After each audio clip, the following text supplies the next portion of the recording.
In a heroic act, a Japanese teenager sacrifices his life to save two girls. However, he is then reborn in another world as Cain von Silford, the 3-year-old son of a noble family, retaining his memories from his previous life. Cain acquaints himself with his father Garm, his mother Sarah, the maid Sylvia, and his older sister Rain.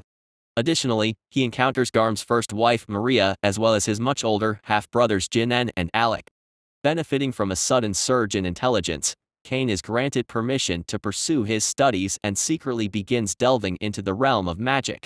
Rain takes on the role of his tutor across various subjects.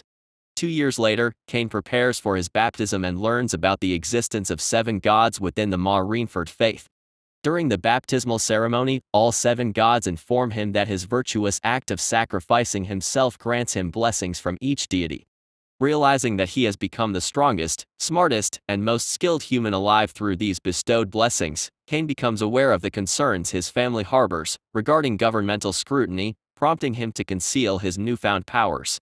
Nevertheless, at his baptism celebration, Cain resolves to embark on a journey as an adventurer aiming to aid people across the world. In a clandestine manner, the gods disclose that they require Cain to become the mightiest living being by his 16th birthday in order to thwart a formidable evil force. Garm enlists the services of Cain's tutors, D-rank adventurers Millie, a skilled swordswoman, and Nina, an elven magician. However, they face difficulties in teaching Cain due to his level 10 blessings from the gods of war and magic, making him surpass Millie and Nina, who are only at level 3. Despite his superior abilities, Cain lacks practical experience. To address this, they venture into the wilderness, where Cain effortlessly hunts his first monsters and rapidly masters every new spell demonstrated by Nina. Cain's blessings grant him 100 times the usual experience points, swiftly propelling his skill level to 8 with just a few monster encounters. While seeking permission from guild receptionist Rudy for Cain to hunt stronger monsters, C-rank adventurer Cross derides their mission as mere babysitting. In response, Cain defeats him in combat. 3 years later, at the age of 8, Nina and Millie's contract as Cain's tutors comes to an end. To express his gratitude, Cain embarks on hunting dangerous monsters to create valuable gifts for them, inadvertently causing a panic in the city with his spectacular magic. Touched by the gifts, which are magic bags that mimic Cain's item storage skill, both useful and valuable, Millie and Nina are deeply moved. Subsequently, Garm delivers a thorough lecture to Cain for instilling fear among the citizens. After 2 years, Cain, now 10 years old and an experienced adventurer, receives an invitation as a noble to make his societal debut in the royal capital. During his journey, he valiantly defends a carriage under attack by monsters, which happens to carry Duke Eric's daughter, Lady Silk, and the royal princess, Telestia. Both young ladies develop infatuations for Cain and, as they are also heading for their own debuts, insist that he accompanies them in their carriage. Despite Garm's objections, the girls overpower him, compelling Cain to spend every night of the week-long journey in their room. This situation leaves Cain so restless that he doesn't get any sleep throughout the entire week. Upon reaching the capital, Cain undertakes the task of returning Telestia's deceased soldiers, earning the gratitude of Vice Captain Dame. As a token of appreciation, King Rex, Telestia's father, rewards Cain with 10 platinum coins, grants him a mansion, and promotes him to the status of a baron, despite objections from some nobles, particularly Marquis Corgino. In private discussions, both Rex and Eric insist that Cain must become engaged to both Telestia and Silk. Given their prior shared accommodations, Cain is the only man they can marry without causing scandal. Pressured from all sides, Cain reluctantly agrees to the engagements. With the formalities concluded, Rex, Eric, and even Garm take the opportunity to lecture Cain freely regarding his scandalous and outrageous behavior. 4.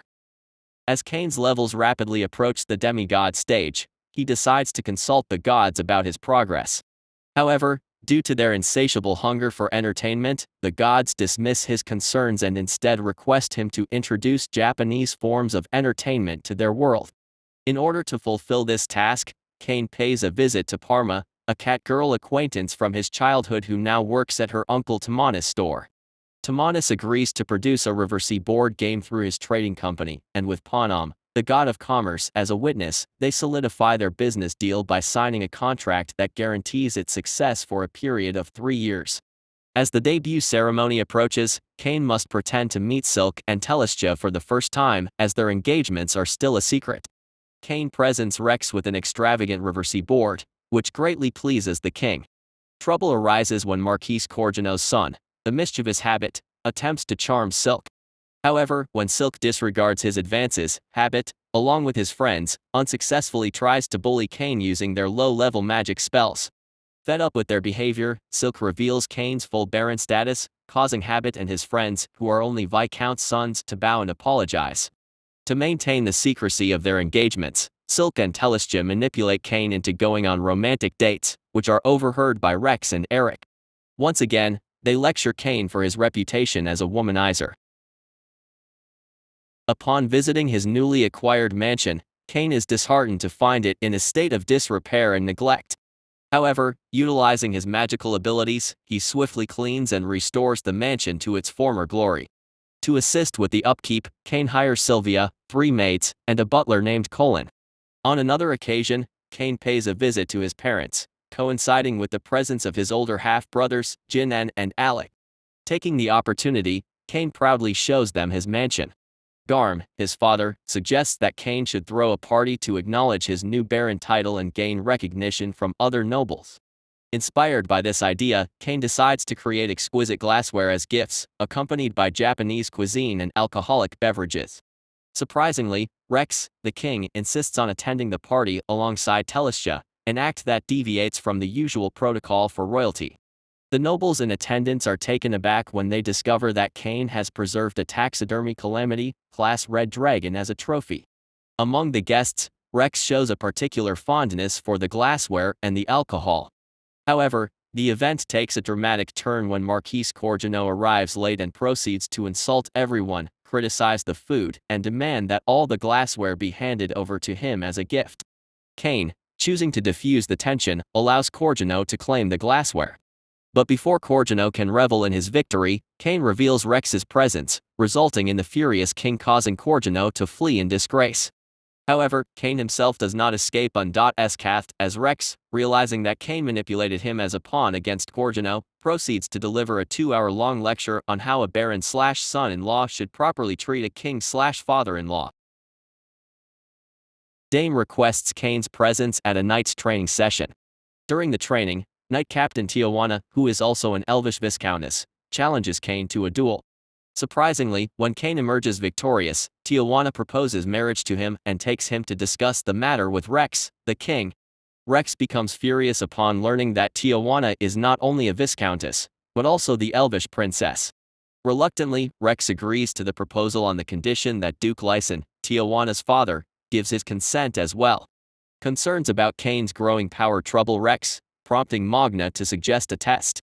Taking this suggestion to heart, Tijuana begins demanding daily duels with Cain, which further enhances his skills. Summoned by Rex, Eric, Garm, Dame, and Magna, Cain finds himself presented with a magician's grimoire authored by Yoya Asfort, the first king and ancestor of Rex. To Rex's suspicions, Cain easily reads the grimoire, confirming their doubts as it is written in an unknown language known as Japanese, the language of Yoya. Cain is compelled to admit that he is a reincarnation from Japan, blessed by all 7 gods. However, he insists on keeping this information hidden from the public while maintaining his current lifestyle. Rex reluctantly accepts Cain's request. With Lyson's approval, Tijuana is granted permission to marry Cain. Rex feels confident in Cain's ability to become a capable future king of Esfort. Instead of lecturing Cain, Rex himself becomes the recipient of lectures from Telestia and Silk, who admonish him for Cain's reckless behavior in seducing every woman he encounters. Cain turns 12 years old and enrolls in the Adventurers Guild, where Secretary Ratia grants him a G-rank license. Ratia faces trouble from other adventurers, but their intimidation is thwarted by a rank adventurer Claude. Claude advises Cain to join a party, but before they can continue their conversation, Claude's wife Lena interrupts and pulls him away. Cain accepts a job to slay goblins, but Tijuana discovers him and insists on joining his quest.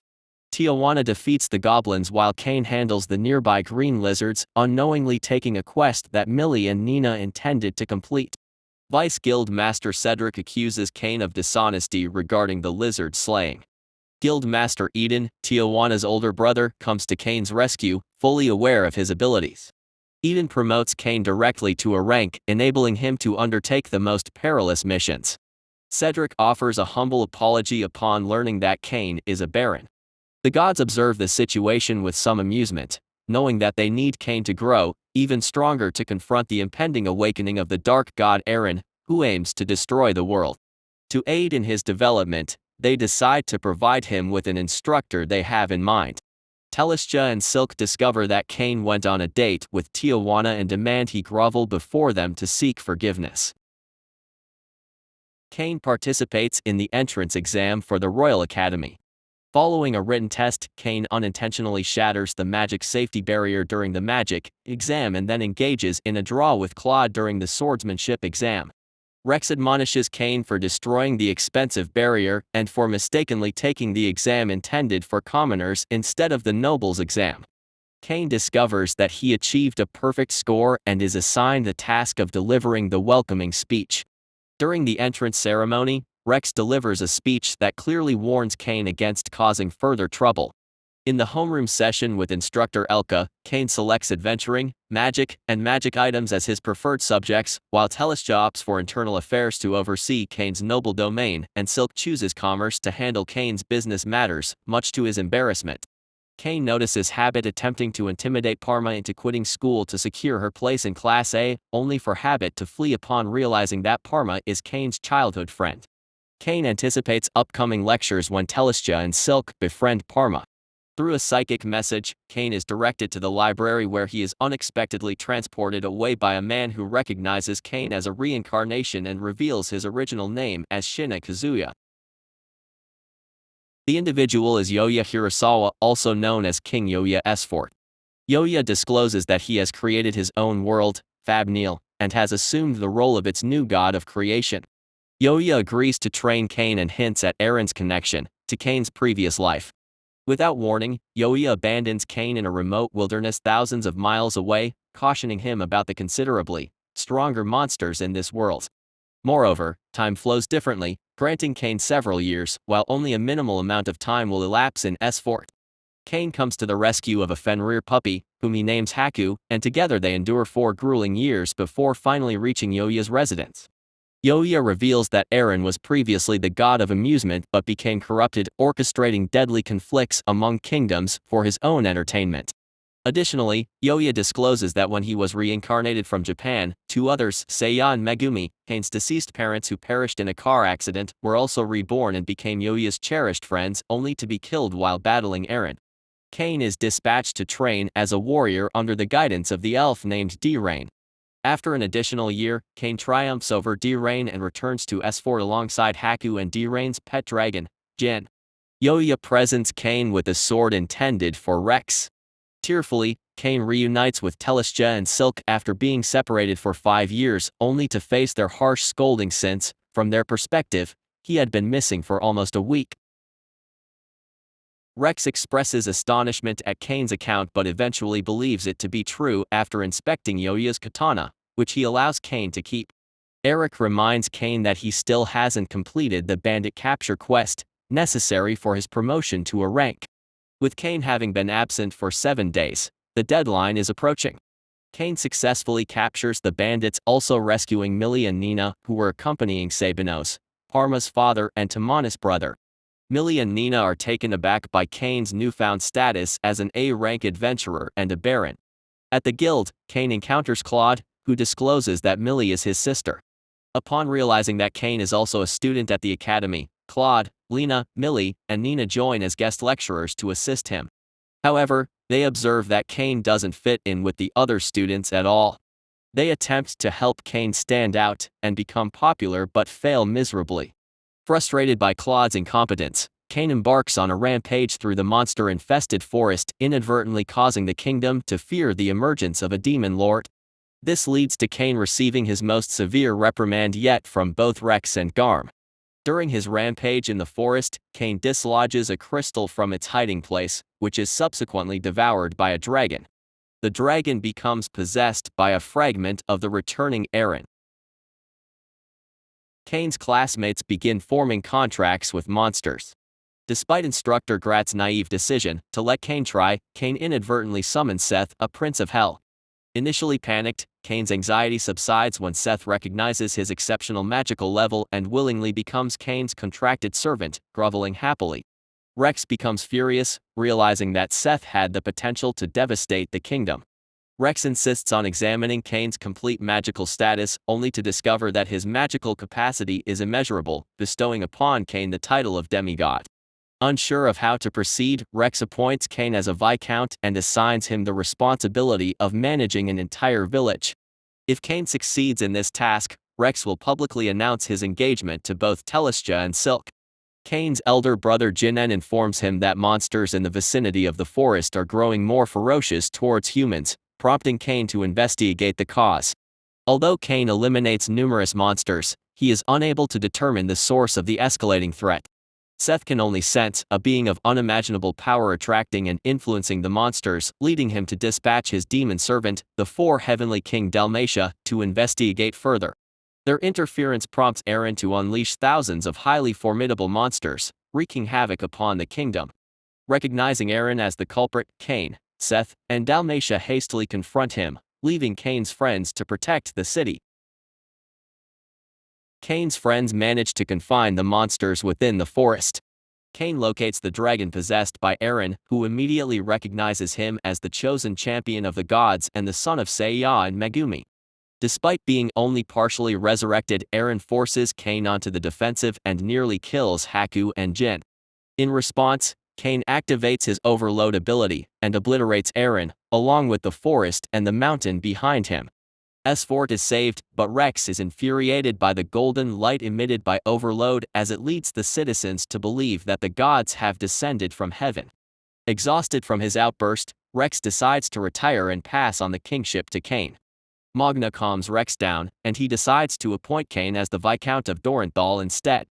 Telestia is enraged since Dorenthal's adventurer guild is notorious for its corruption, and now it becomes Cain's responsibility to address the issue. Seth's wife, Leffen, discovers his infidelity and seeks Cain's protection. Cain sends Seth back with Leffen to face punishment, but he worries about how he will manage having multiple wives. Upon arriving in Dorenthal, Cain defeats the entire Adventurers Guild unintentionally, accidentally demolishes the training arena, gets himself arrested, antagonizes the church by demanding lower taxes, and constructs a mansion, even grander than S-Fort's royal palace. Having truly gone too far this time, Cain finds himself subjected to a simultaneous and vociferous lecture from everyone around him. I hope you liked the recap. If so, don't forget to subscribe and like it.